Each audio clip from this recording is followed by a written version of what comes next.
So Black Widow also came out right around the same time that Loki was ending, and it was a good time to be a Marvel fan. You know, if you didn't think that Loki was really bad.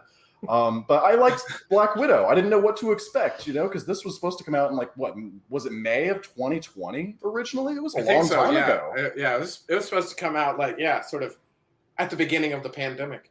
Yeah, so I was wondering how that was going to fit in, to the timeline of the release order, you know, because there's stuff that happens in especially in Falcon and Winter Soldier that kind of pays off here in Black Widow, and I guess we'll get there. But what were your guys' expectations going into Black Widow, John? I thought it was probably going to be fine. Just an average kind of thing, because it's a lower stakes spy movie. Yeah, I mean, I didn't have any real knowledge going into it. I didn't really look at any of the marketing or anything like that. I probably wouldn't have watched it, except that you were like, you know, we could also talk about Black Widow, and I was like, well, all right, I guess I'll grab a copy. Yeah. So this is how we get John to watch the media that we like. We say we're going to talk about it on camera. Yeah. We're going to do a live stream. You want to talk about it? I guess I'll watch that. Fine, you watched it twice, though, John. That. You watched it twice, right? Okay, so the first... I watched it the first time. I sat down and I watched it from beginning to end. And then I said, okay, I understand what this was now. And I deleted it. And then I realized it was getting closer to this today. And I was like, shit, I don't think I remember anything from that movie. And so then I rewatched it. And I watched half of it at normal speed, and then I was like, no, okay, now I remember everything, but I'm just going to finish watching it to make sure, and I watched the rest of it in 2 times speed. And I was like, yeah, okay. Yeah, I remember that. Did a speed run. That's funny. Right. Yeah. You're like, it's even better now. No, it was worse. Yeah. It was worse on the second time. I bet I would have a similar experience, if I'm being quite honest, because I really enjoyed it the first time. I watched it, though, in a theater. It was a Thursday night opening for a Marvel movie, and I haven't been to one of those since Endgame, you know, so 2 years. And I'm a cynical person, but I like going to Marvel movies with other people, you know, so I really had a good time, I gotta say. But I don't know, maybe I'd be challenged on a rewatch. I had a similar experience to where it's I was going to see it in a theater, I saw it was showing in the sort of AMC's version of an IMAX theater. I still don't know why they call it that, because it's not true IMAX. Proper IMAX. Yeah, and it's huge. Yeah. In the industry, you go to the AMC they call IMAX that, and they're like, we've got extra bass. Right. And the screen's a little bit bigger. And you're like, I'm like, this is fine. And the aspect ratio changes. Yeah. And it's, in the industry, they call that Limax. I used to work at a movie theater, and they call it Limax. A movie theater version of the IMAX. Because there's even I don't know, but to say all that, it was fun, you know, it was you know, not overly I wasn't offended by anything, you know. I've been moving recently, so as I was doing that, I decided I'm going to rewatch the Marvel Universe, you know, as the background stuff while I pack. Yeah, so I also caught up on pretty much everything, you know, just the movies that were on Disney Plus. I missed some of the Spider-Man. Well, did you notice the Marvel or the Black Widow Dreykov's daughter reference in the Avengers? Did we talk about that already? I talked about it with you, John. I know, but there's a moment where Loki says during whenever Loki's being interrogated by Black Widow in the 2012 Avengers movie. He mentions oh, you don't think that I know I know there's blood in your ledger, you know, right? Don't you remember what you did to Dreykov's daughter? And it's just a random one line. Oh, I don't remember him saying the Dreykov's daughter line. He says that, yeah. And I'm I rewatched the Avengers movie for Loki, and I was like, look at you, Marvel, paying off that one line, you know, many years later. It's fun. I like what they say. He says Dreykov's daughter. Blood on your ledger. Blood. He says there's red in your ledger, I think is the exact line. Because in Black Widow, when the Red Guardian is trying to compliment his daughters, he says, your ledgers must be dripping. Yeah, they are. Yeah. It's interesting that they use the same phrase. Yeah. Well, for me, the one that was one that I was like, this feels too much trying to work it in, because why would the dad use the term ledgers this way? Yeah, exactly. The exact same way as these small conversations, because it's in the Avengers, it was a funny it's joke, nice because Yeah. Like Loki uses it well, and then that leads into Black Widow's motivation to help Clint, and all of that stuff. Like all of that stuff. Like the one thing I did enjoy about watching all of them was seeing Black Widow's like the little bits of her arc throughout all of the movies and like noticing it more. And like I was telling John, it's like I hadn't watched Age of Ultron in forever, and then this I watched movie it this makes time. Age of Ultron better, I think. Yeah, and I was like, I was like, bro, Age of Ultron kind of slaps. I don't know if it was just that I hadn't seen it in forever, but like I was more engrossed in that movie again because it's way better than Thor: The Dark World, which I had only probably seen like two times maybe, and then was like had on in the background just because I was like, I'm gonna pay attention when Loki and Thor are together. Well, and no lie, Thor: The Dark World twice. Yeah, I saw it once in theaters, and then I watched it again when I did a rewatch leading up to Infinity War. No lie, though. And then you did it a third time when you were moving. Yeah, just because it was the next one. Oh, that's a lot. Yeah, you just push play and you just let it go. Yeah, exactly. I was mostly out of the room for Thor: The Dark World, but I would walk in when Loki and Thor were interacting, and I was like, oh yeah, these parts are fine. And then I would, just killing time. Thought no lie, Avengers Age of Ultron is probably better than Iron Man 2, 3, Thor: The Dark World. Like Avengers Age of Ultron is one of the not as good Marvel movies. Like it's lower tier for sure, but it's still like better than a lot of other Marvel movies, Yeah, and I think it works better having seen all the other ones, which like is a weakness of that movie for when it came out. But the same thing with Iron Man 2. That gets paid off throughout the rest of them. That is established in Age of Ultron. Well, the Sokovia incident that happens in that movie is pivotal to making Civil War a very good movie. So I like Civil War a lot, and I don't like Age of Ultron that much, but I'm willing to accept the existence of Age of Ultron because that storyline makes Civil War. John's like, you guys are idiots. This movie, he's like, I hate Age of Ultron. You can't make a movie that sucks and then make a movie that pays off stuff that was never intentionally going to be paid off, and then go, that movie that sucked isn't as bad. Well, they don't get credit. No, Marvel does not get credit for making Age of Ultron better because it leads into Civil War. I don't care. Yeah, Black Widow. Age of Ultron sucks. It's so funny though that they have to make so many movies to like rehabilitate that one movie. Like they've made and now Black Widow kind of rehabilitates it. Civil War rehabilitates it. Infinity War rehabilitates it. For me, it's like where the things that were set up that like didn't pay off immediately in Age of Ultron. Like, are you like because I don't think that was like a mistake. I think it was like a test for like how do we move this type of storytelling into the next phase of Marvel. Well, Iron Man 2 suffers the same problem, right? Where it's like, okay, we need to build blocks for the future. We need to connect from the first movie, and we need to build blocks for the next phase of films. But so we have to kind of shoehorn all this shit into like a kind of half-assed story, which is what. It's like it also. I don't know. I mean, I don't know. It's like I'm trying to work through how I want to say what I'm saying. It's like what they pay off later. I think it was intentionally designed to be paid off later, not like we're trying to make up for this movie that didn't work. Well, I think it was like a step into like how are we going to tell stories now? Do you think that when they were making? So, do you guys think that when they were making Avengers 2012 or whatever, and they had Loki say Dreykov's daughter? No, it was a line of dialogue.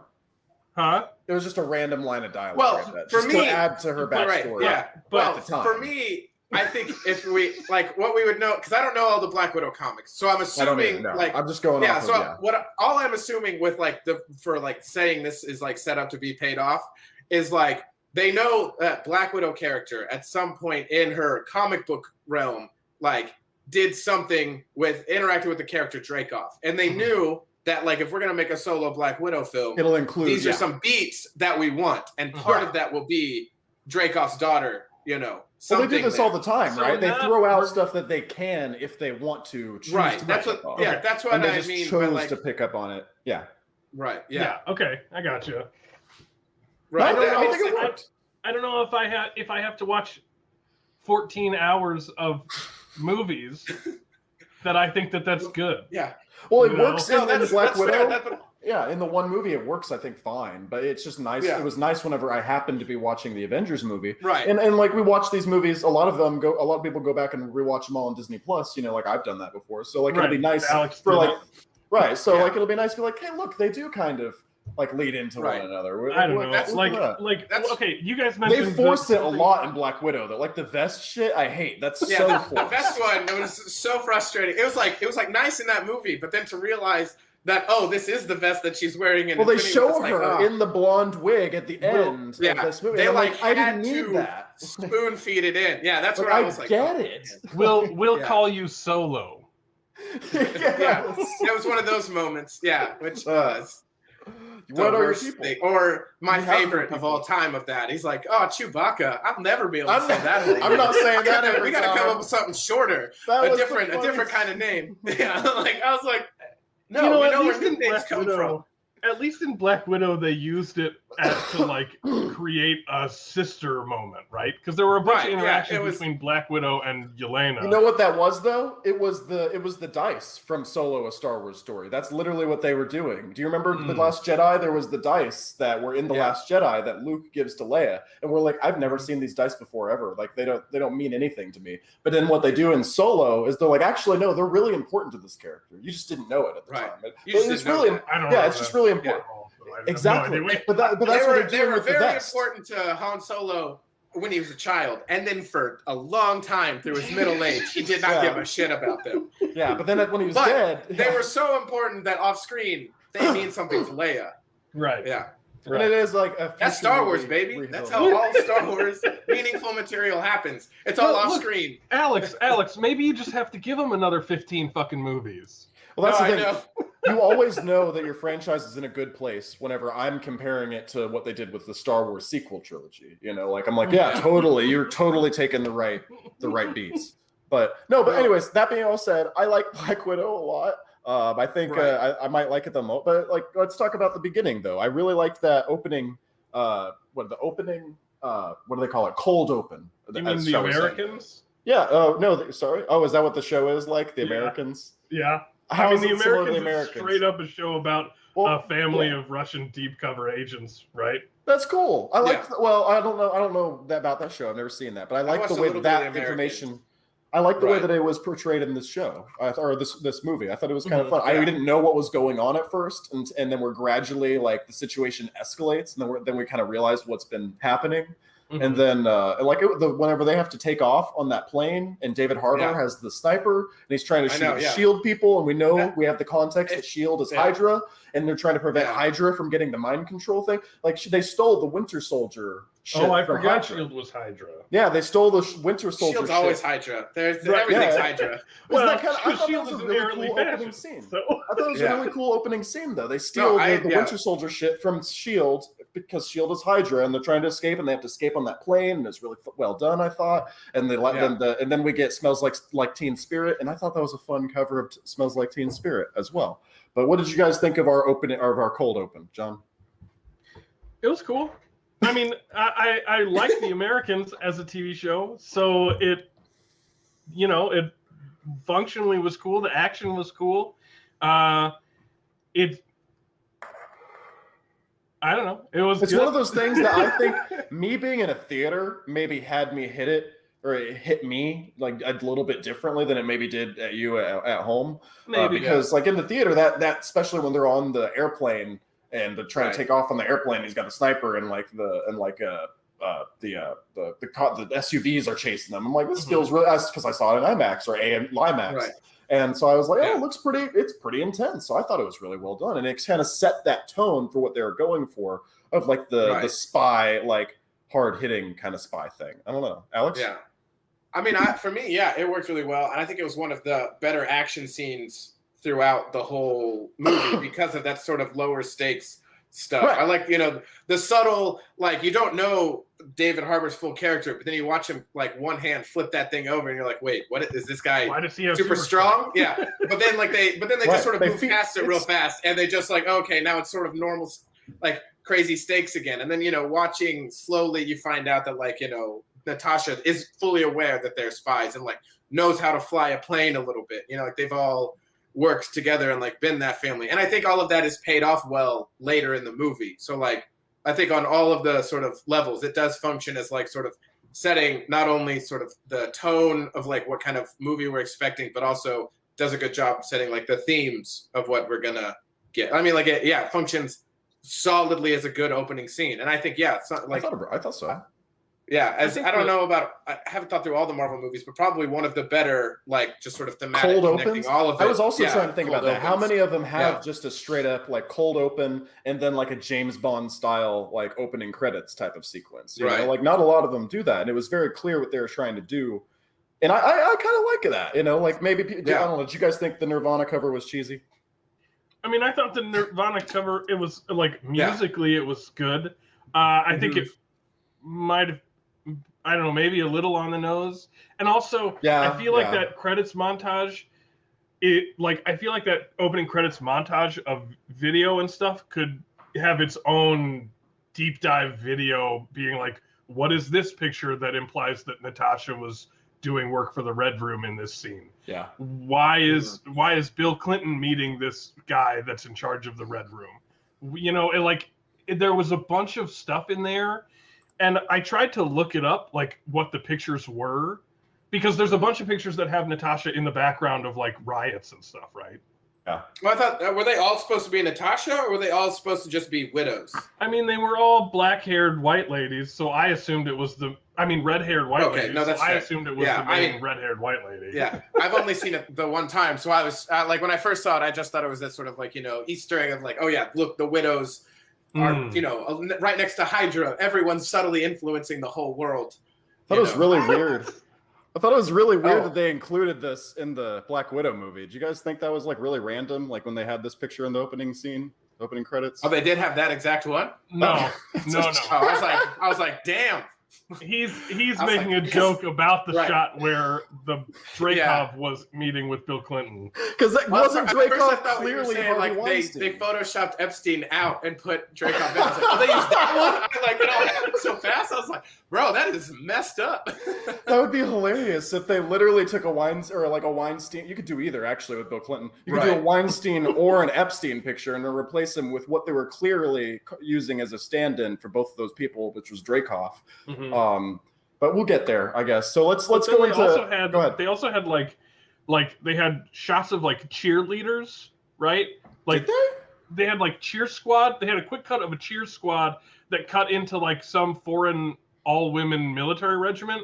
Okay. That you couldn't see the tops of their uniforms, just the dresses and their marching. But like, I don't know, maybe North Korea or something. Yeah.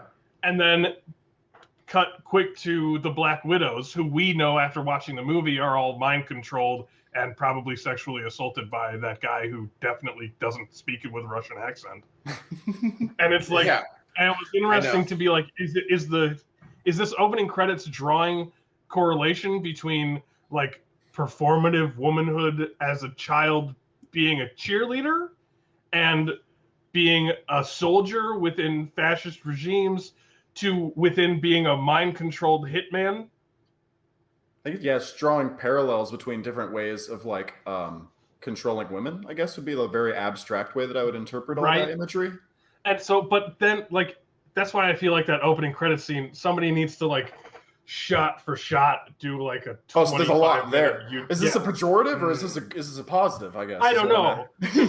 I spent maybe 20 minutes looking at it and trying to Google where is this picture from. Yeah, I mean, I was like, where is this picture from? What is this? What is the country that these marching women are serving? Like, I was trying to figure out like the specifics of the context, but there's no breakdown by the people who made Black Widow saying this is what this is. And so it'd be interesting to see what it is and see if it's saying something. Yeah.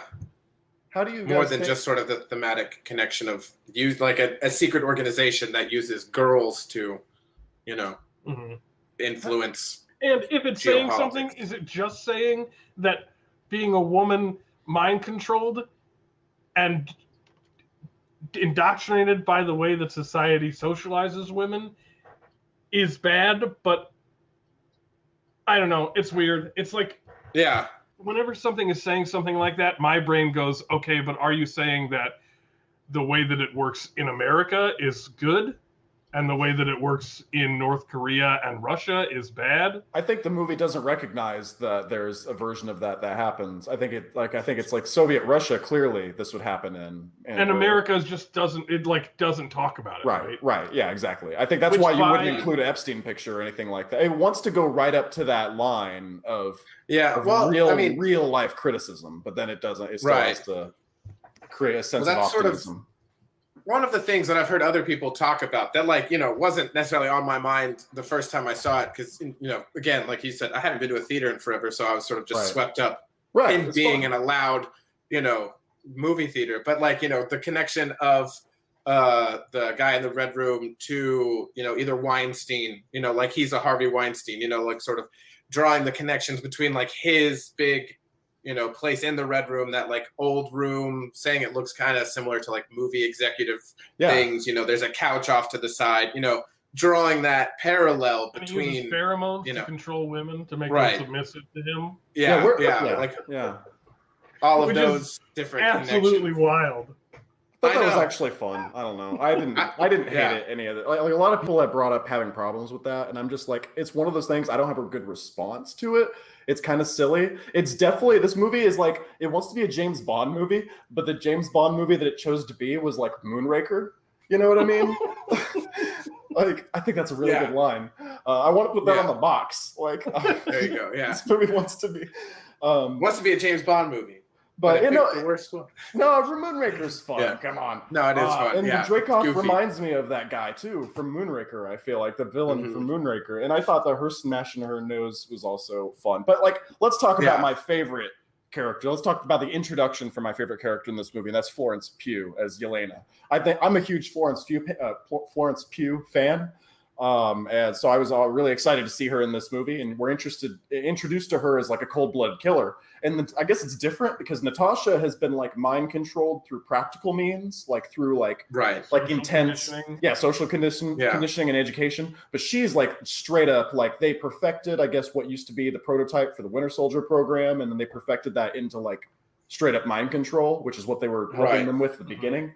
And so Florence Pugh's been mind controlled up to right when we meet her in this movie, and then she's free, and then she chooses to go on this journey. So what do you guys think about like the way that she reacts to this huge obvious change in her life, and then obviously the introduction of this character? Whoever wants to take that one.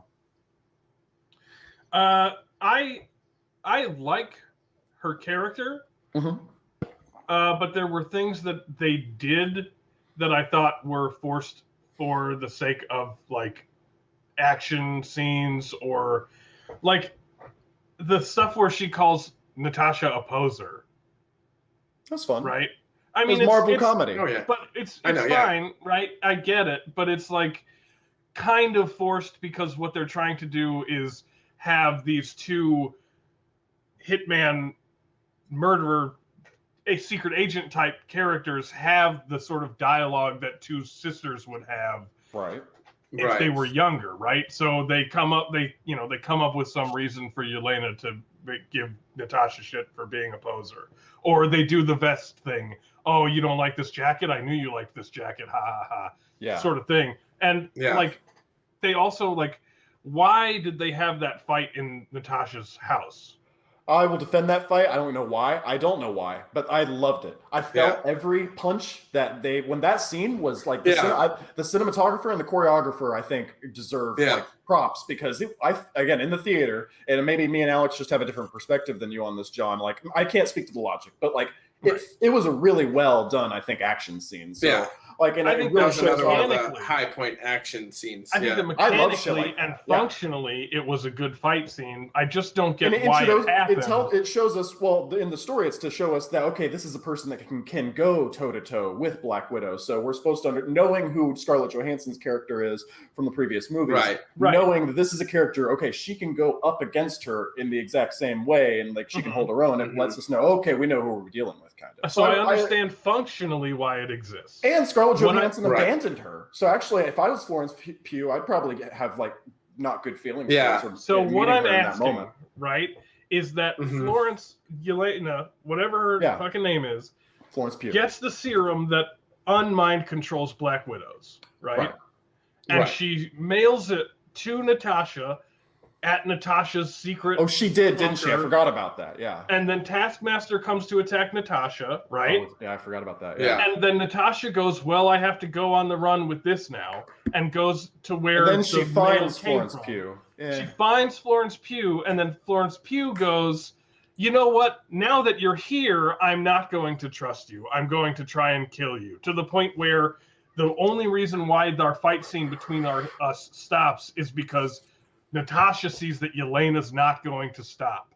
You know what and goes happened? truce. You know what I bet happened? Is they probably had multiple drafts, and that was added in an earlier draft before the serum plot was added. They probably fought, because it makes a lot of sense the way I just described it, right? The first time they see each other, they have this, they ended at a bad spot. So, like, I could see why they would have apprehension towards each other immediately. Well, I guess... But it undercuts also, it when you add the fact that Florence Pugh sent her all that shit and like trusts Well, her enough to have sent her. So yeah, I don't know. Yeah, it Yeah. kind of calls it into question. I like the mechanically what it does to introduce Listo, that character. But you're right, John. I don't know why they're fighting. Actually, it kind of bothers me. I've only seen it once, so correct me here, John, if I'm incorrect in what's haughting. You know, I've only seen I'm it the once. authority on Black Widow. I'm sort of like I'm thinking back through it, and I'm like, well, because one, like Florence Pugh, she sends it to Natasha so that it can hopefully end up with the Avengers and then get mass produced, because like she doesn't know. It's not necessarily saying she trusts Natasha. She's saying this will help destroy this thing. I'm running away. Throughout I've the done whole movie. what I can do. Yeah, right. I'm getting out of here, and I've sent it to an Avenger, so hopefully they'll take down the Red Room. I'm done. So then when Natasha shows up, right, and so it's like I don't think that Florence Pugh like necessarily she doesn't know like, oh, are you coming after me now, or are you like here to help me? And Natasha doesn't know, are you still like where are you within the Black Widow realm? Are you still a super assassin type of thing? So it's sort of that like two spies, one, you have the family tension, and like they don't know if they can trust each other yet. So it sort of escalates quickly as they're trying to talk to each other. One, it's kind of silly, but I think there's enough of the distrust based on the time apart. One, Florence Pugh being like, oh shit, am I going to get arrested by the Avengers now? I don't want to get arrested by the Avengers. Like, I just want to be left alone. And Natasha being on the run from S.H.I.E.L.D. and everything, she has no backup to where now it's like, oh, I'm going to, I'm here and there's another super assassin here. Like, if she doesn't what know can Natasha's on the run, do? How does she get the serum to Natasha's mailbox at the place that Natasha's black market contract set up? I don't fucking know, man. Well, yeah, so that's what I was trying to remember too. How does she know the guy? Well, it's like I think the like what's implied there is like she Florence Pugh knows where some of Black Widow's safe houses are. Doesn't know when she's gonna show up at them, but knows that these are locations that like she will be that like the whole Widow program may not entirely know about. But didn't she just get that safe house from that guy? Well, no. So that's the thing. No, that she's guy had says it, I thought, this was leftover mail from the Budapest house. That's bringing here. That's right. And then that's where she goes, right? Yeah, that's right. No, so Florence Pugh, Florence Pugh was trying to send it to herself, wasn't she then? Or wait, no, because she couldn't have, because she had it. Why would she send it to herself? Right, she mailed it away. Or she mailed it away? But she says she mailed it to an Avenger. I don't get it. Yeah, but then she goes to the house where she mailed it. Yeah, that doesn't make any fucking sense. Yeah, that's exactly right. Natasha got it from the guy picking it up at the Budapest house. Yeah, exactly. Because I'm pretty sure that's where he says he got it. Like, he's like, oh, we're setting you up here now. Well, was it possible that Florence Pugh just couldn't travel with it, so she mailed it and then was going to meet up with it later? Pugh does say she wants to send it to an Avenger. But when Black Widow brings it back, when Black Widow brings it to the Budapest safe house, Yelena goes, "You brought it back here?" Like she's astounded that Black Widow would bring it back. Yeah, now it's more complicated than Loki. I'm confused again. I was like, wait. So I need a map and the pins, right? Because each idea individually makes sense. Like, oh, okay, she knows that her sister's an Avenger, so I'll send it there and then I'll go on the run. Right. But why does she go on the run to the house that she theoretically mailed it to? Yeah, exactly. Yeah, so it's like wait, were you not gonna pick it up, or are you just gonna like make sure it's here and then like, okay, I'll grab some things and then I'll go on a run again? Natasha and Yelena are like the vials are not my fucking problem. Like Yelena mails them to Natasha, and then by the end of the movie, Natasha is like, okay, you take them and go deal with that. I'm gonna go fight an Infinity War. You know what I mean? Like she's like, I'm glad you figured that out for you. All right, we've released a few widows, but now you're back with creating the serum, even though we blew it up to save you in the last fight room. Yeah, it's like but anyway, let's jump ahead. Let's try and go in chronological. Wait. I have another question. All right, I'm going to try and go in chronological after. Someone explained to me what the point of the Budapest bit was. It was because they said it wrong in Avengers, and they wanted to make a joke about it in this movie.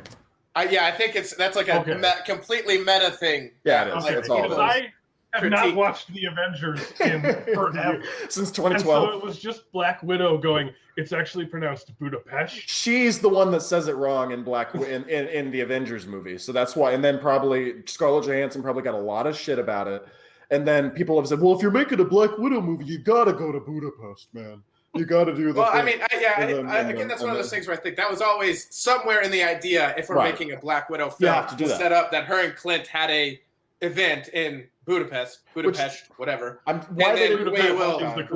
will go there eventually for, as part of her arc, what the exact beats are, we don't know, but like, when they were setting up those tiny Easter eggs for Avengers 2012, they knew like beats they wanted was Dreykov, a daughter, and Budapest, and that kind of stuff. Yeah, exactly. So it's like, you're right. They came to this director and was like, here's your elements.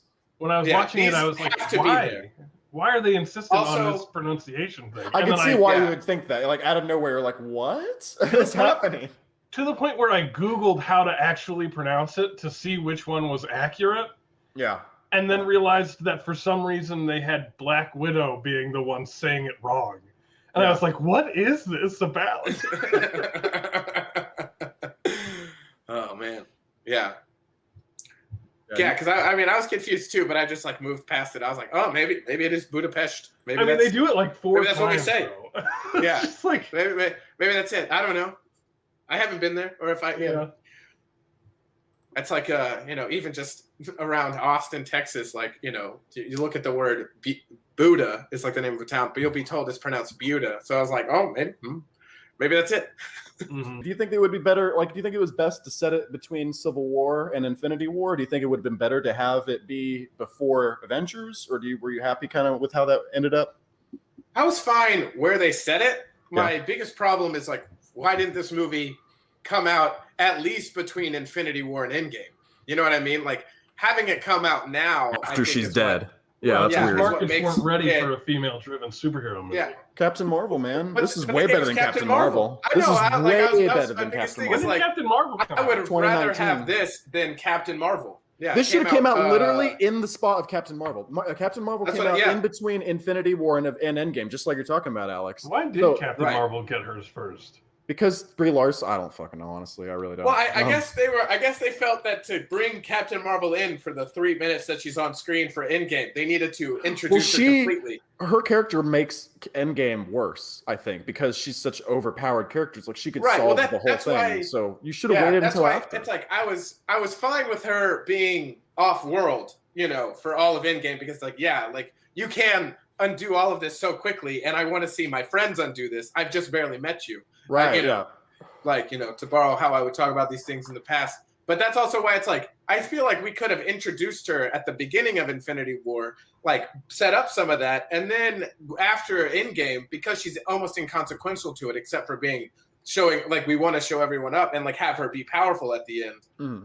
Like, then we could introduce her backstory after the fact. Like, it wouldn't have been a big deal. To whereas, like, this movie lends more gravitas to Black Widow, and I think would have, like, I thought what happened to her at Endgame was handled well. I wish they had done more, like, after she sacrificed herself to, like, show the Avengers, like, mourning her, like, just a little moment around the Tony Stark Iron Man funeral. gets a funeral. Iron Man gets a funeral. Right, yeah. She gets Like, a just really have- shitty grave, like in the middle of nowhere, that like one person Right. visits. Yeah, It's but like, terrible. again, I think one YouTuber described it as like, all I wanted for Black Widow was just like after Tony's funeral to have like Nick Fury give a toast in the house with like the other Avengers. You know, It's nothing Natasha. big. Yeah, that would have Just been good. just a call back to again Age of Ultron, like where they're all drinking, like where Natasha feels at home with her family of the Avengers, like that style callback. Just like, you know, everyone having a drink, you know, and then like, oh, to Natasha or something, you know, like a small moment. This would have been great, but we didn't really get that. We had Hulk throw a bench, and then we were back into like having fun and undoing the Thanos snap. But we talked about. So I think go ahead. this would have worked better earlier. That's all. That's my biggest point, is that this movie should have come out before Endgame.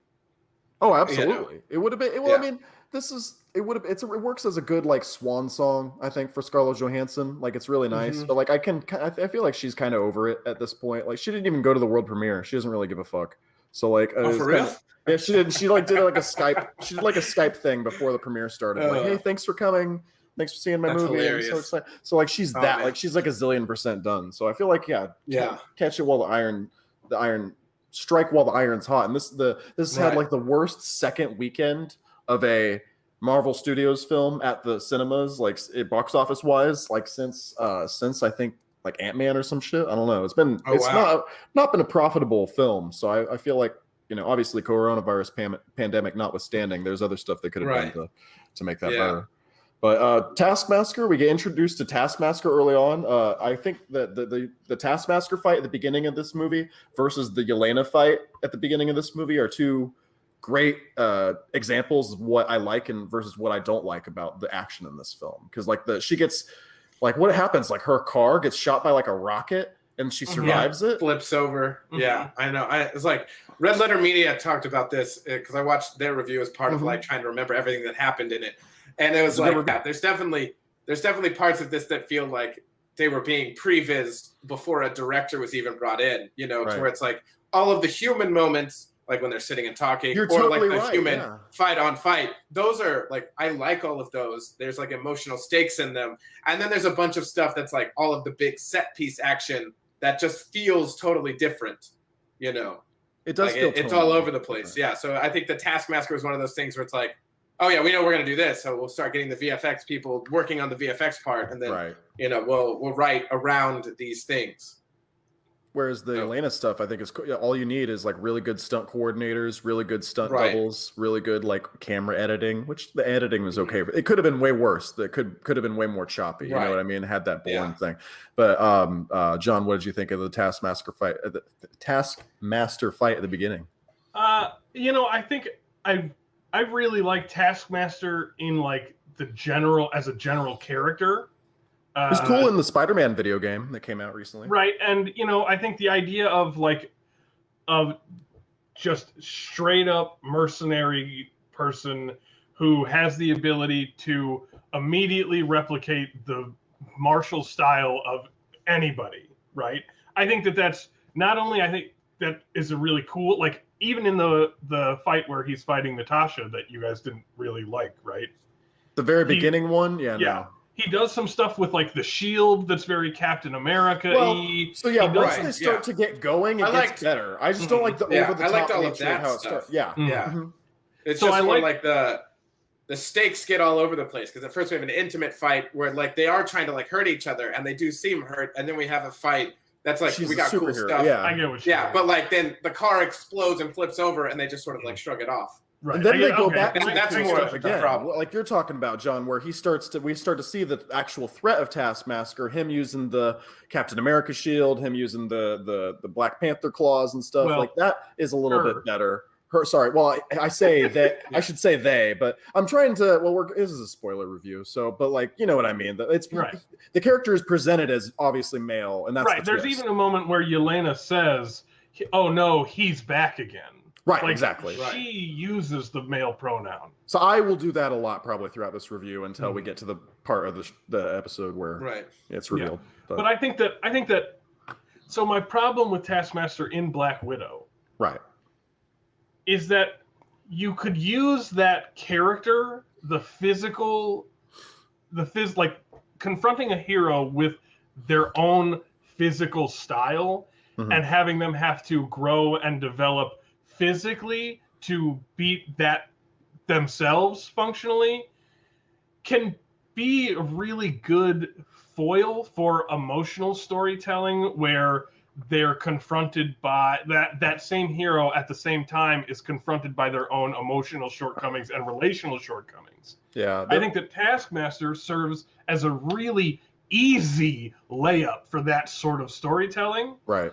And I think that while I enjoyed Taskmaster and Taskmaster's fights in Black Widow, to know that the official MCU version of that character is a young girl who was physically disfigured by Natasha blowing her up and then having her brain merged with an AI program so that she can just and then brainwashing the part of her brain that's not a AI program chemically so that she has no free will whatsoever. And now at the end of Black Widow, Taskmaster is just sort of loose in the ether of what could possibly be. It feels like they took a character that I really like and was surprised didn't get put into the MCU earlier and sort of went with something that cuts it off at the knees a little bit for the sake of telling this story. I also think that one story, but for the larger MCU, it does make it a little bit harder. Right, it works within Black Widow, this movie. Yeah. It suggests that maybe they could still do some cool stuff with it, right? Yeah. Like you could, with talented writing, rationalize why that character would go on to do the sort of things that the Taskmaster character does. But it would require nuanced writing and time on screen, which I don't think that they're going to devote to a character that's as not big as Taskmaster. It'd be cool if Taskmaster came back in the I guess they're not doing a Yelena show on Disney Plus or whatever. They're doing a Hawkeye show, right? But but it'd be cool if Taskmaster came back and was like a dark reflection of like two people. Like Yelena gets free will for the first time. Well, as much as free will allows in the MCU because of Loki. But Yelena gets free of this vial and chooses to go one way with it, which is virtuous and good. And then maybe Taskmaster could continue to be a villain in the future, but because it's like a trauma response. That'd be kind of interesting, right?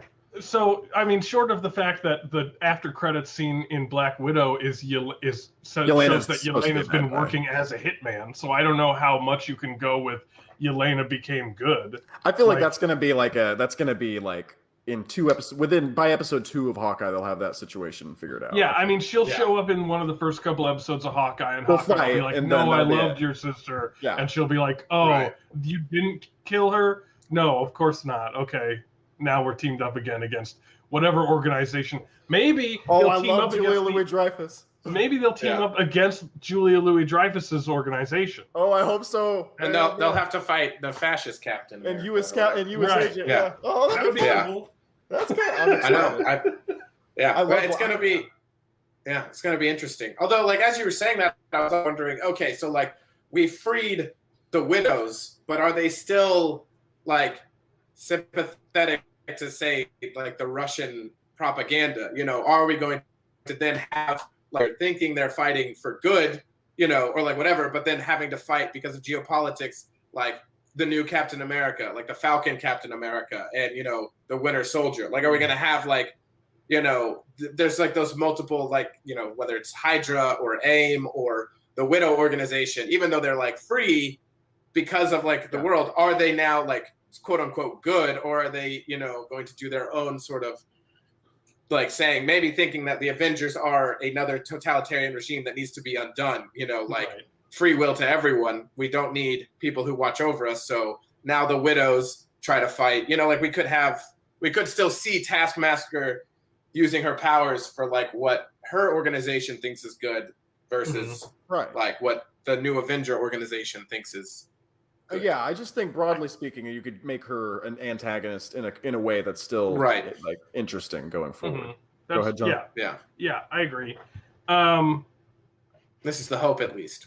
Right. I'm worried John's right that we just watched this character in one movie. We just like shot the Taskmaster bullet, and we're like, we're done. You know? Or maybe she shows up as just another henchman for another bad guy, Right. and has like 1 or 2 fight scenes as another lieutenant, and then dips out again. A Disney Plus show, I could definitely see that too. Yeah, Right. just like, oh, it's them. Like, Right. it's like, what are they going to do? Oh, they were from Black Widow movie. They're going to do that with Abomination, right? They're going to be, oh, it's the Abomination. Like, I have no, like, regardless of the context, people will cheer. So, like, right. That's my fear. Yeah. I'm trying to find the. Yeah, go ahead. I feel like there was something else about Taskmaster. Oh, I think it's very funny. Very, very funny. Yeah. That Black Widow blew up the little girl that would become Taskmaster. Mm-hmm. Because the only way she could verify that Dreykov was in the building was if his daughter was in the building. And he wasn't even in the building. And so the first half of the movie, they're playing up her emotional guilt at having killed a little girl for the sake of killing the bad guy. And then she finds out the bad guy didn't even die. And she goes, oh, I killed a little girl for no reason. Mm-hmm. And then instead of like lingering on her processing that, they then later reveal that no, actually the little girl didn't die. She just got disfigured by the explosion that we saw. Her dad's the real monster. Yeah. And then she got brainwashed by the guy that Natasha was trying to kill. Which, by the way, wave off any emotional gray area. For what am I responsible for? Ledger being she's alive. Yeah.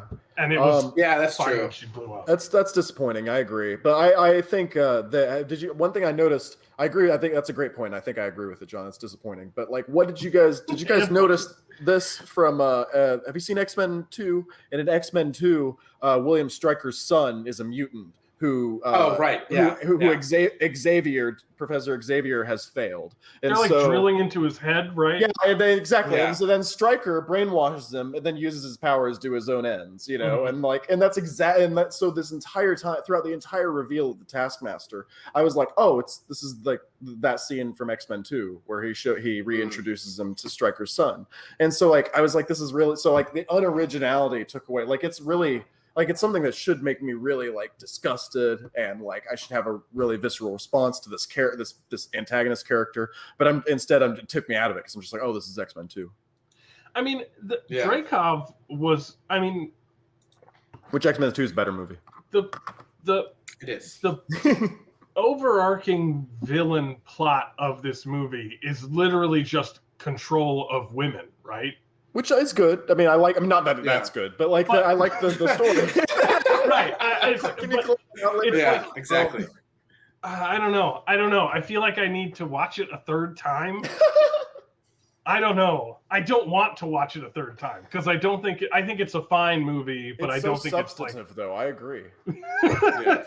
My problem is it saying like that's the thing. I don't want to be like, oh yeah, I love Black Widow because it actively takes a stand against the control of women's bodies, right? I, for one, am against sexism, John. But if it's I'll make that stand that, right now.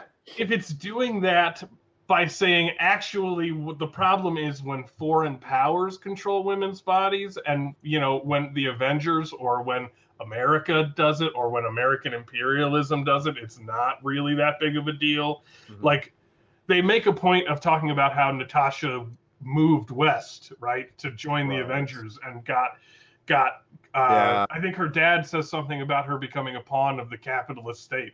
And it's like, that's a legitimate criticism. It's meant to be a joke, though, yeah. Right. And it's but like, also, they did interrogate that earlier, like, after Civil War, or, whenever Winter Soldier. This takes place right after Civil War. And because it's also confronting her problems with the way she was brainwashed in other ways, I think, they had a real opportunity to explore that on two sides, the way they clearly did with foreign power, but also internally, because she just went through such a substantive change. Like, she's not part of the Avengers anymore because they broke apart over philosophical differences. So like they just chose to ignore a lot of that, I think, for the sake of, making it a simpler plot, which, it's an American movie. Right. Well, Hollywood's especially not big budget Hollywood that works with like the military industrial complex and all that shit. They're not going to make a movie that goes, hey, actually, this is bad. Do you think that the American organization involved in this movie is just as bad as the guy who uses pheromones to keep women submissive to him? Yeah. No, they're not going to do that. No, right. I mean, but to be fair, Falcon and Winter Soldier, we already talked about this in a previous stream, did have a more nuanced take on the role of Captain America and his use of being a pawn of the military and like anarchism. It was actually way more nuanced than I expected. So Except don't the anarchists end up murdering unarmed POWs?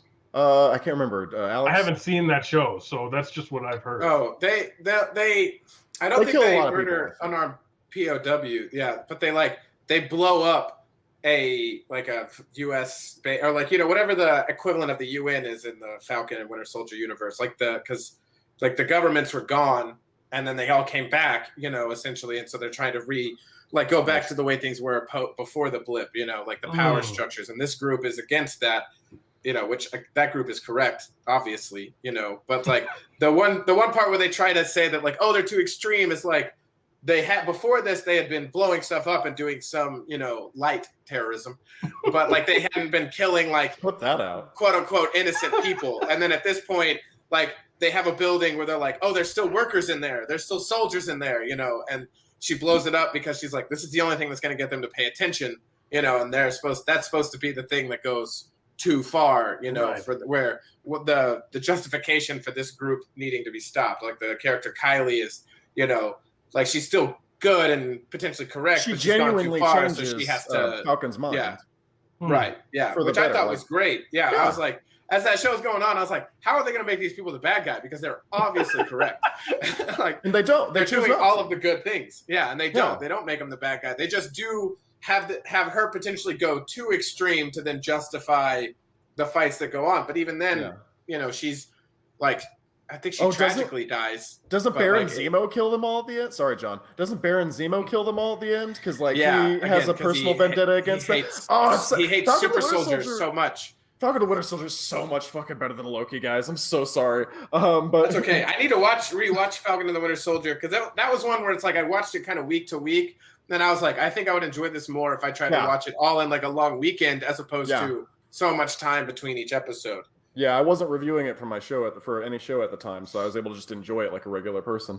There you go. So, yeah, but so let's speed run through our reintroduction of the parents' characters. So we get reintroduced to. They decide Yelena and Black Widow need to team up to go. To be able to get to Dreykov, they need to get the help of David Harbour. They need to break him out of this Russian prison, and we're reintroduced to him in a really comedic way. He's a joke of a character, but I found that to be kind of charming. I don't know. I liked him. I loved his midlife. He's my favorite character of the movie. Yeah, it was clear what they were going for, right? Midlife crisis. He was Uncle Rico from Napoleon Dynamite. No, really though. Man, back in high school, I was doing this. I could have been doing this.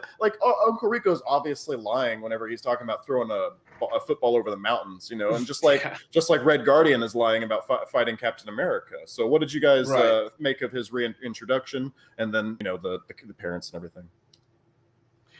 I liked him. I mean, he's clearly they clearly have him say some problematic shit because he's a Soviet era white dude. Yeah. Oh, that bothered me. That was so uncomfortable for a long time. Right, but I liked that he fit into the doofus dad shtick, but not necessarily because saying that dads are dumb, but because he never really was a dad.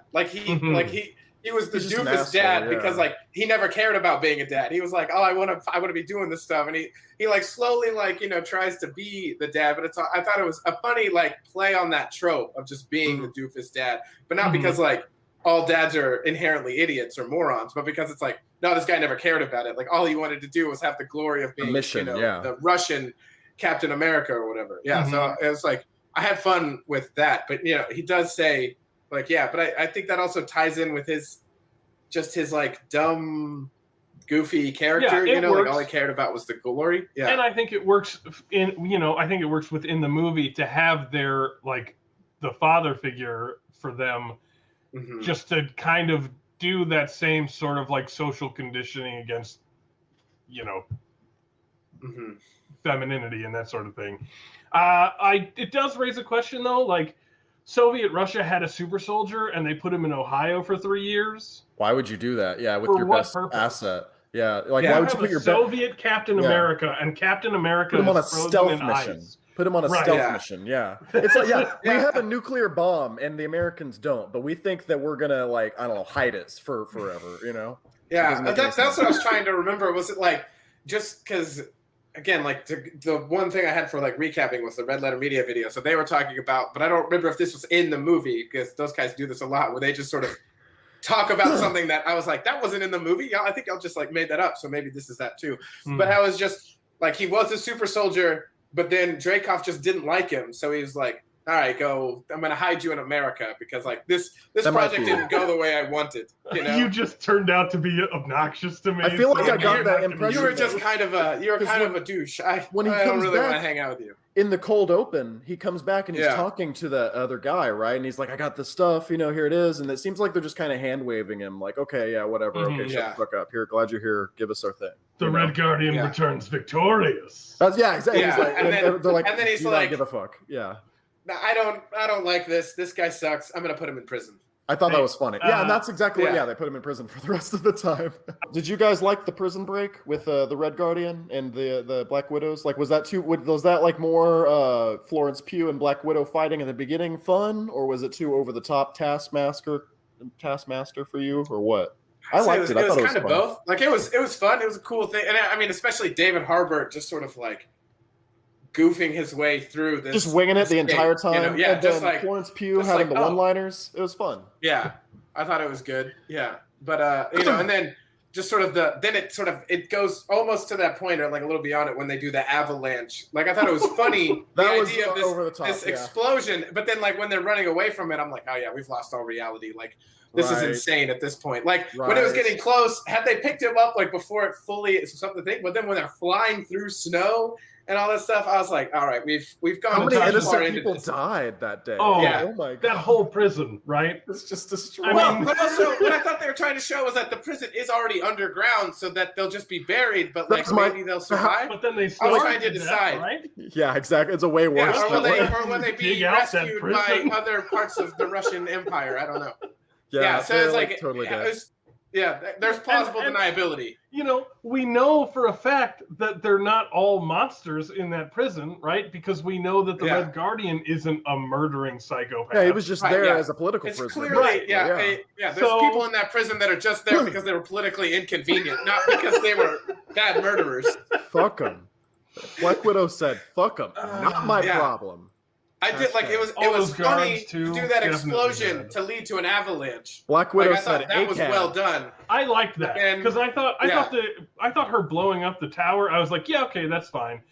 And then the avalanche started, and I was like, oh, consequences? I know that. Yeah, I was like, this is fun. And then it just like raised to a level of absurdity that I was. They should have died like 3 times during that avalanche. Like it should have came way faster. I mean, that machine gun was shredding her helicopter, and she just said, "We're fine." Yeah, I'm just tired of this. Let me put it on autopilot to get my rocket launcher. Right. I mean, in the middle of a bunch of like beams and stuff, she puts it on autopilot, and it doesn't hit anything. Like it's totally fine. It's fine because I'm already completely, eliminating my suspension of disbelief because it's an MCU movie. But like, if we're gonna start nitpicking whether or not they should be dead. Right. Yeah. Big time. Well, it is weird. Always one of those things where it's like, what draws you out of like the tension of a movie moment? Because it was like just the fact that the avalanche was coming and they needed to get out of there. I was like, oh, this adds some extra tension. Yeah. The machine gun though, for sure, took it out. Too long. Yeah. Like again, like it's like they were doing well, and then it was like it's like no, just get out of there quicker. Like we don't need to have like 4 different goofs with David Harbour trying to climb up. Y'all can just get him now, and like everyone's running away from the avalanche, and that's why you're able to scoop him up. And then like I think they have a hard time with that balance. Yeah, exactly. But I mean, I enjoyed the conversation post escape where he's up there, like, oh, I'm so proud of my daughter, and they're like, you rescued me. They're like, no, it's not because we love you. It's because we need your help. We need you for this thing. Yeah. So I said it before, but the period shit in the was really uncomfortable for me. And like, they're like, because they have him make a dumbass, like, are you on your period joke, which is a cringy. Yeah. But then they have them go in detail and make like jokey jokes. She goes, they chop up your internal organs. And this is the first time that she's had bodily autonomy to talk about this as a person. person who can think about it for herself, and she's like making jokes about it. So I'm like, I don't quite buy. Like, I have to choose right now. Do I laugh at this? What the movie is making a joke, or do I choose to be a stick in the mud? And I'm like, well, she probably shouldn't be making a joke about this horrific thing that she went through. Or is she just dealing with it, like the trauma of it through humor? Which that is kind of her character. You can argue that's the character has shown in this movie. I think that I liked it, and it would have worked that way, at dealing with it through humor, when her initial response was, I don't get my period anymore. That's what happens when the Red Room gives you a forced hysterectomy. And I was like, okay, yeah, that's a funny joke, because I kind of forgot that they had that happen. I mean, it's a big part of Black Widow's character, but it happened in Avengers that we learned that happened. Yeah, right? That was Age of Ultron. Age of Ultron, again, making that movie better. Right, so I completely forgot that was a thing, and then she said that joke, and I was like, oh yeah, that's right. Yeah, okay. But then they like extended it in the same way they did the avalanche and the machine gun, and they had her make a joke about how they chop it up into little bits, chop, chop, chop. And I was like, okay, now we're getting a little too comfortable with that. That part for me, it was like, because I had a similar reaction. I was like, oh wow, this is a horrific thing that they're talking about. And it was like, could we justify that as like she's trying to make her father figure uncomfortable? Like, she's like, this is what you put me through, you know. But they don't achieve that either. He should have a moment there where he's like, "Oh my god, I very willingly put you into this." Instead, he's just saying like, "Oh, you're so nasty." Right. He goes, "Oh yeah, that's right." Yeah, and then it's like, is that supposed to be a critique on like how men deal with like women's reproduction? They just say it's nasty and they don't want to hear about it. As opposed, and so it's like, I don't think it's like the movie. It's like messy. It's like I feel like they're trying for something, but that's what it is. Like, it's messy. That's where I was like back and forth on this whole thing, to where it's like, yeah, this moment could have been better and, you know, more impactful, but like at the same time they have to keep David Harbour like kind of a goof, you know, and so it kind of gets all muddled within there. What did you guys think of Rachel Weisz's character? He said they go to David Harbour, I think, because he can take him to Dreykov, and he's like, no, and then he mom says, no, can take him to Dreykov, take us to Dreykov. So then they go to her, and she's like fully embedded in this thing because she's just a horrible person, right? Like, how do we sympathize with Rachel Weisz? Scene. Right. Yeah. Uncomfortable. I know. That was super tense. I was glad that also our characters like Natasha said something. And they were saying something, because I was like, bro, I know it's a CGI pig, but I'm watching a CGI pig just die. Like, this don't feels. Kill the CGI. I don't like animal cruelty on screen. In any capacity. Whoa. Yeah. Oof. But I mean, I enjoyed her, like what they did with the family dynamic of the whole thing. Like even this fake family, that bond being something. That scene was good. I like that scene of them that bonding. Transcended the sort of commitment to the ideological, you know, thing of the state, which it does. Yeah. You know, depending on how you look at it, you could interrogate the argument, but it like also reinforces why, like, what they do with the widow program, like sterilizing them so that they can't develop that family connection. But then it shows that it's like, no, they still develop that connection, even if it's not biologically their children. Like just the familial relation is still something that like human beings will experience, and that can override the commitment to the ideological apparatus. Well, I thought that was a good message. I totally agree, and this is very much shown through Florence Pugh's performance, I think, in that scene, because she kind of like I think it was a good acting moment for her, even with that ridiculous accent that she's doing throughout the whole movie. She's like, it was real for me, you know. This may have been that was a deep cover. Sorry, what was that, John? Were you talking shit on the scene? I was gonna say, at least her accent was consistent. It was consistent as opposed to whose wasn't the bad guy. Oh, Dreykov. Dreykov switched back in between like really deep Russian accent to like British accent to American. All over the place. Yeah, it was just he's from everywhere, you know. And all that traveling, he doesn't know where his accent's from anymore. You know, I think there's something you could do with somebody who's like a stateless entity, kind of, and that could be kind of fun. Like, you can't pinpoint the accent, but he was clearly supposed to be a Russian mobster kind of guy. So It wasn't an intentional choice. Yeah, he just couldn't do a Russian accent. Again, just, you know, I'm giving after him the the fact, credit. trying to make it better. Yeah. Yeah. I do that a lot. So then we get the Skyfall. So you guys remember the movie Skyfall, the James Bond movie, and how that movie has the climax of them going of Javier Bardem going to Javier Bardem going to James Bond's safe house, which is the Skyfall estate. There's that scene where the helicopter's like shining the light into James Bond's house, and Javier Bardem's walking along the side throwing grenades in and stuff. And it had the exact same imagery. I felt like whenever they first of all, I loved the scene between David Harbour and Florence Pugh. He says, she's like, I don't want to talk right now. And he's like, then we'll be quiet. And I was like, that's really good. That was good. That was good shit. Yeah. And then then we have the family stuff was handled, I thought, really well. Yeah. That was a great scene. It was all very nice. All the interpersonal human connection stuff, like all of that is what made me like enjoy this movie a whole lot. Right. All of that stuff was well done. And then they get attacked, and then they have to go to what happens after they get attacked? The Red Room. Well, is that where they all get attacked, and then they get taken to the Red Room? The mom contacted the Red Room and said, "Hey, they're here. Come get them." So what is the mom irredeemable? Because it's like shown in that scene. We're gonna obviously talk about spoilers, but like I'll bring the baby back. But so it's revealed in that scene. She's like she's feeling something. She's like feeling the familial connection, and she's like, "I'm sorry, I've already alerted Dreykov." Hard cut to them being taken away, and then it's revealed that not only did she tell him, she told Dreykov that she has a change of heart, and they come up with a plan to outsmart him. And then, so what did you think of that whole like bait and switch? Is Rachel Weisz? My question is Rachel Weisz redeemed, or is she still? Do you guys still consider her a bad guy? I mean, it's one of those, we don't get any information about how she feels about the mind controlling. Because she's still, the only reason she does it is her personal connection to Black Widow. Right. And not because she feels morally wrong about all this terrible shit she did. Right. And there's a line where Yelena is like, the agents that you mind controlled all across the world, one of them was me. And then that line sort of just passes. Well, that was that guy. Right. I remember that when her saying it, I was like, man, Florence Pugh carries this fucking film, first of all. I mean, there should have been a reaction. It should have hit harder. Yeah. Right. Yeah. And I know. It was. Because she delivers it well. Mm-hmm. Mm-hmm. And then the plan that they do, the little like Mission Impossible face mask thing that comes out of nowhere. It was in Winter Soldier though, so it's set up as a device. Winter Soldier. I like Winter Soldier.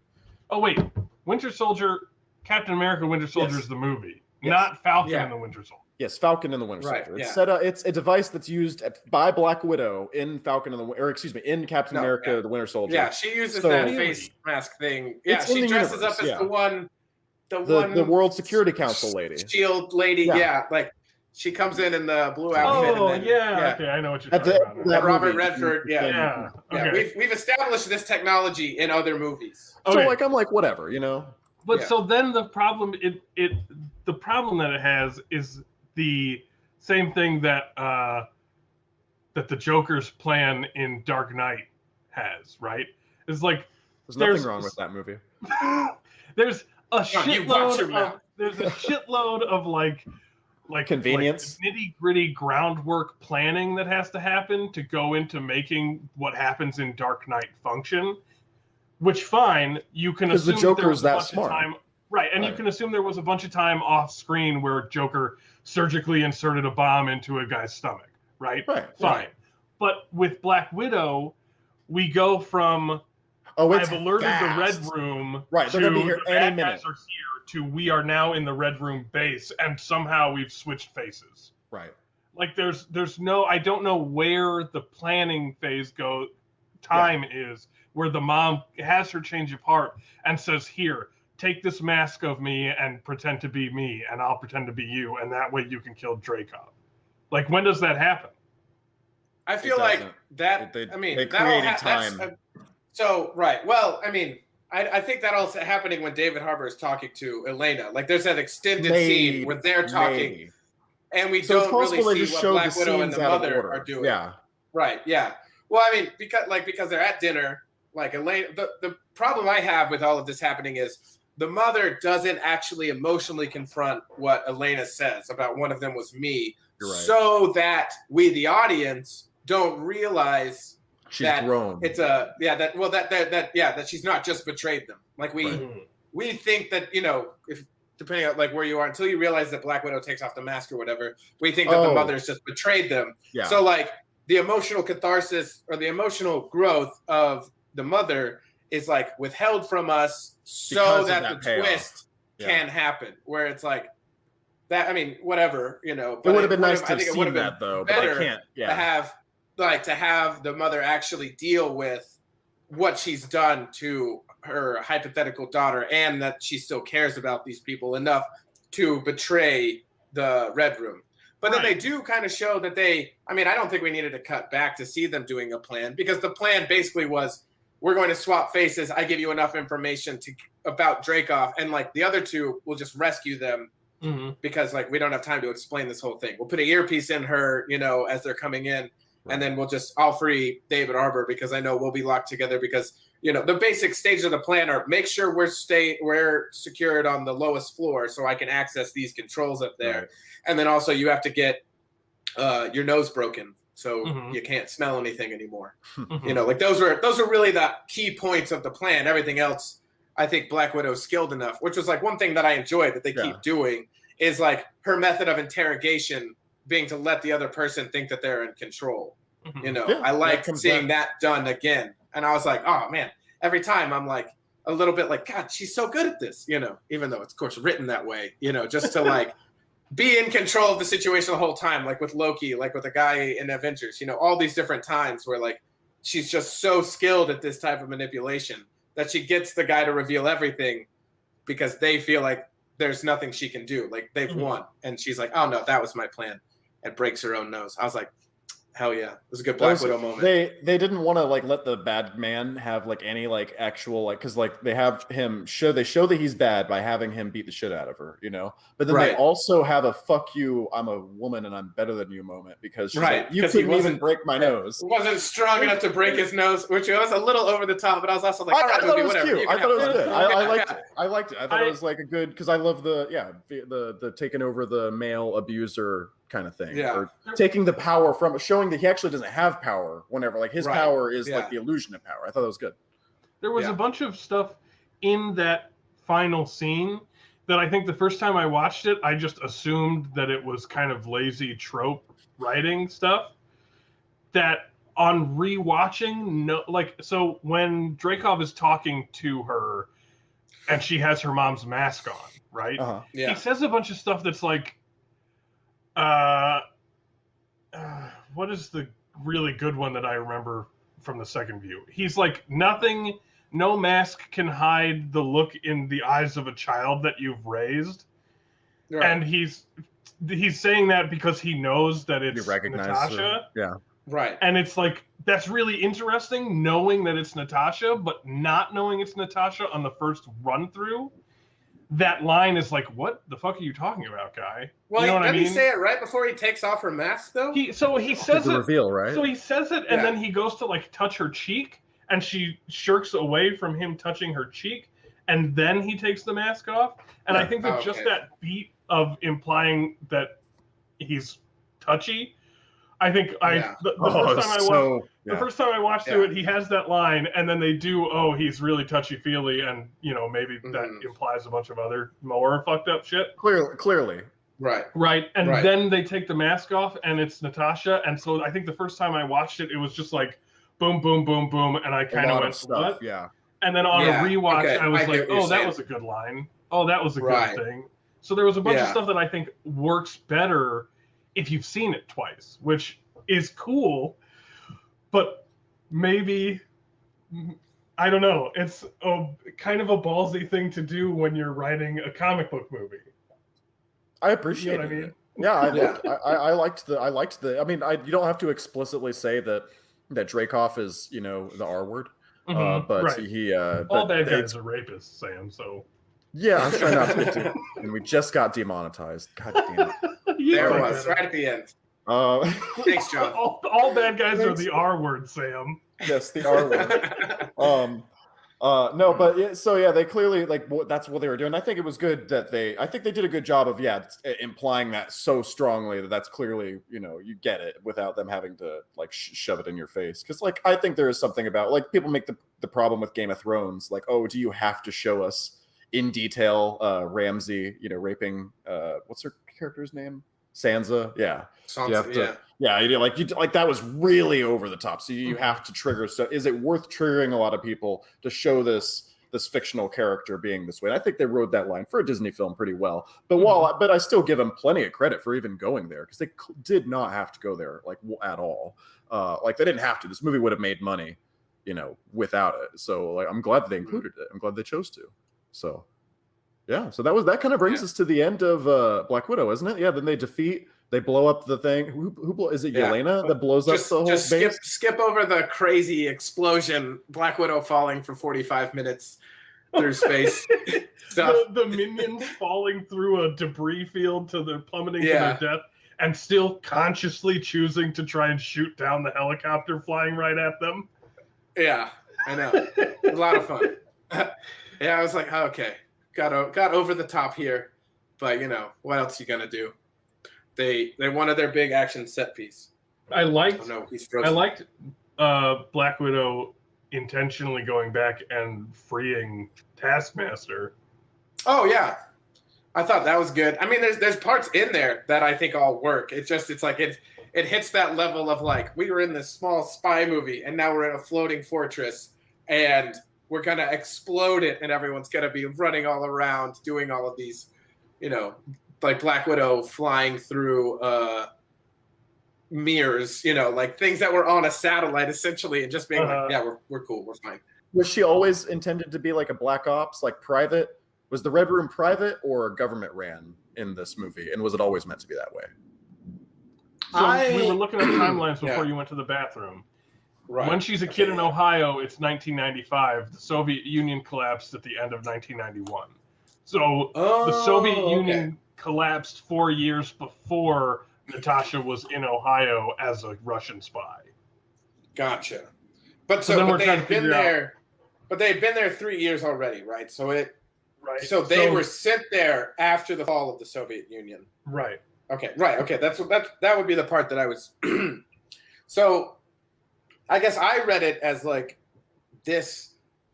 What I guess what I was trying to figure out with John as well a little bit ago was the Black Widow program like the Russian version of SHIELD, or was it like a subsection of the potential Russian version of SHIELD that then Dreykov just took and potentially privatized? That's what I think. After the I think by the time we reach the events of Black Widow, it's a separate entity, not part of the government. Yeah, because maybe it started that way. Yeah, he does talk about that, of this sort of wanting to control everything from the shadows, and sort of seems not with specifically the Soviet Union's interests in mind. No, yeah. And I guess Dreykov does imprison the Red Guardian specifically because the Red Guardian is a Soviet and gives a shit about the Soviet Party. Because there's that part where he's talking to Black Widow in the helicopter and he's like, oh yeah, Dreykov, my best friend, who imprisoned me forever because I wanted the party to be a party and I wanted to talk about the withering of the state.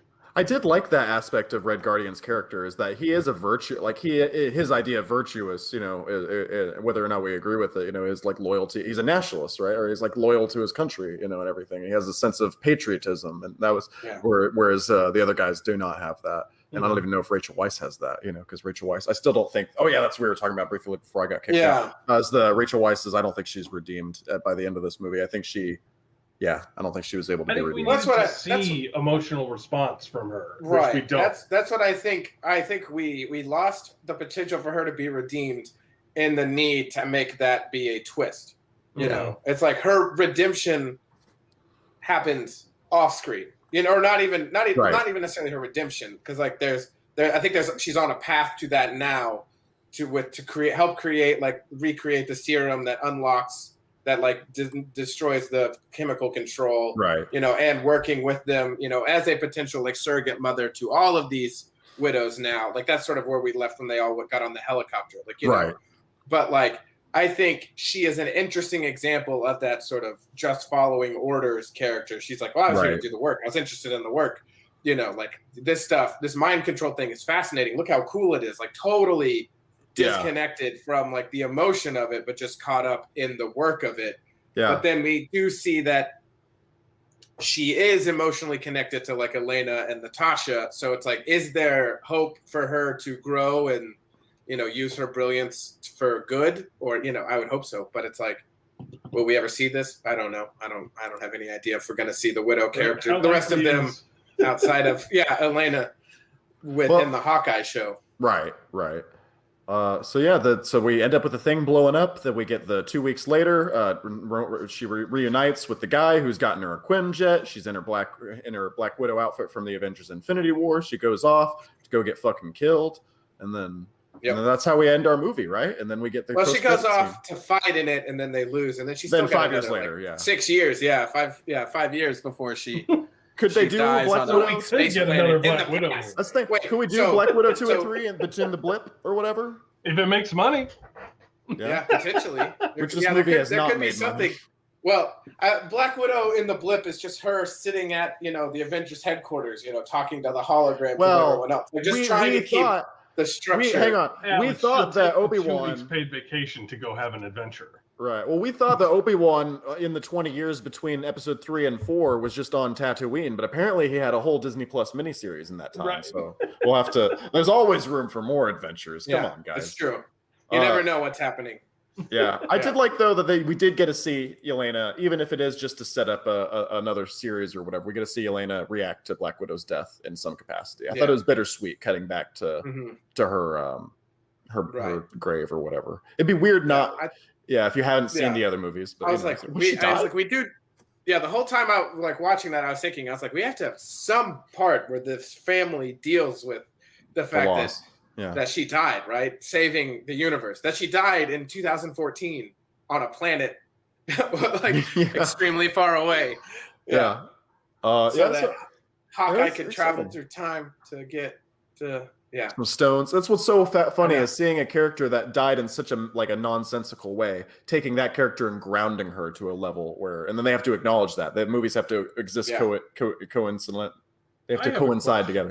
Go ahead. So the Hawkeye TV show also takes place after the blip, but before Endgame, right? I don't know. I have no idea when that one's taking place.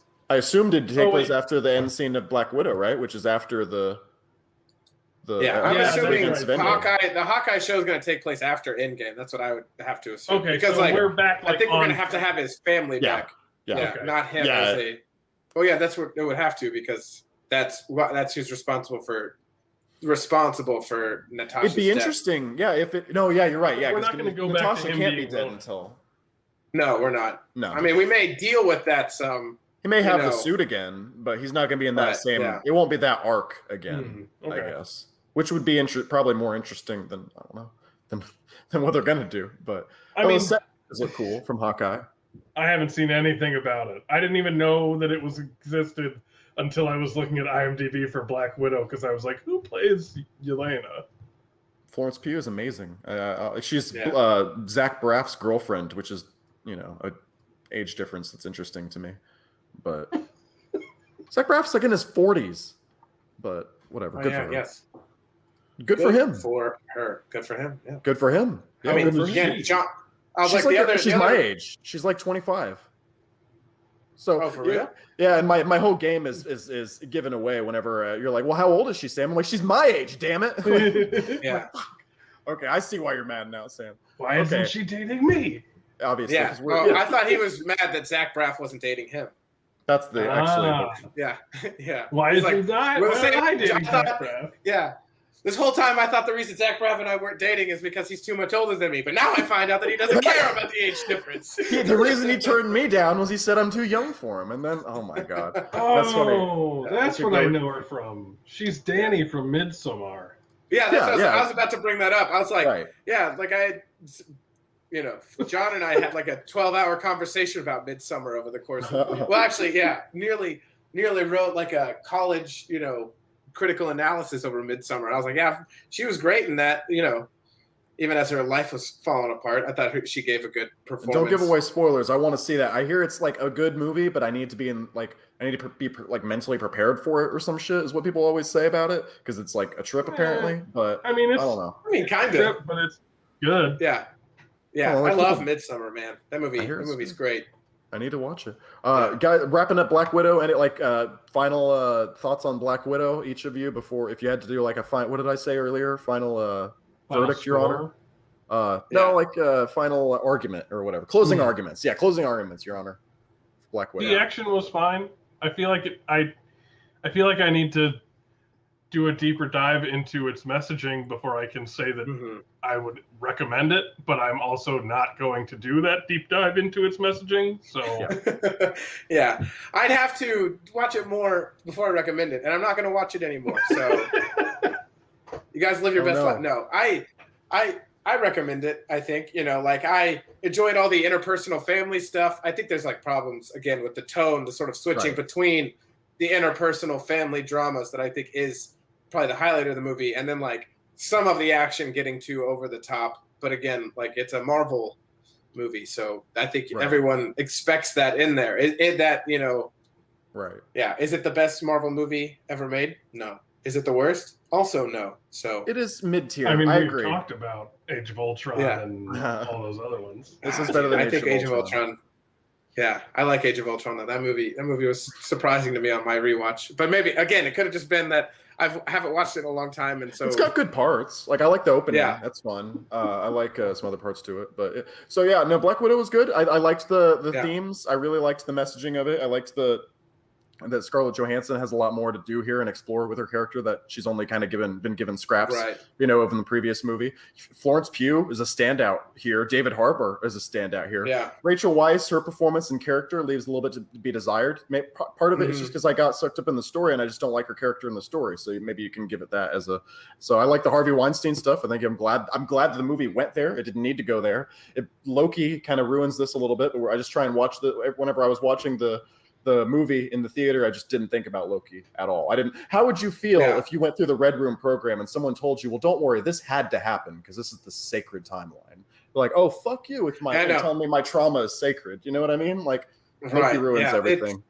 As you think about the sacred timeline is, but then it gets to me in the same thing as like the way people talk about simulation theory just in the real world, where I'm like, okay, so what is the difference between my subjective experience of my own free will and it being like ultimately there's no difference. So like, what does it matter? Like the way He Who Remains controls the timeline is so big and vast that it's like for your just day-to-day existence, like if you're still making choices virtually still until you bump into the boundaries.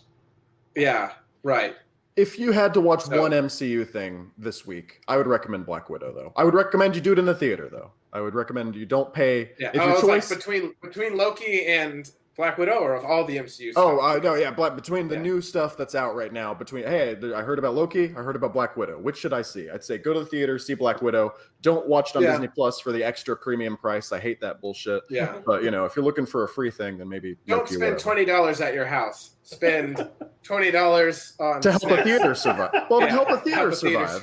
Exactly. Go to your local movie theater and buy a damn ticket, a physical ticket, and walk in there and with other people sit down. If you had the vaccine, and you're wearing a mask, right? Yes. So, guys, thank you guys so much. We did numbers for Loki. So, what do you guys do for Black Widow?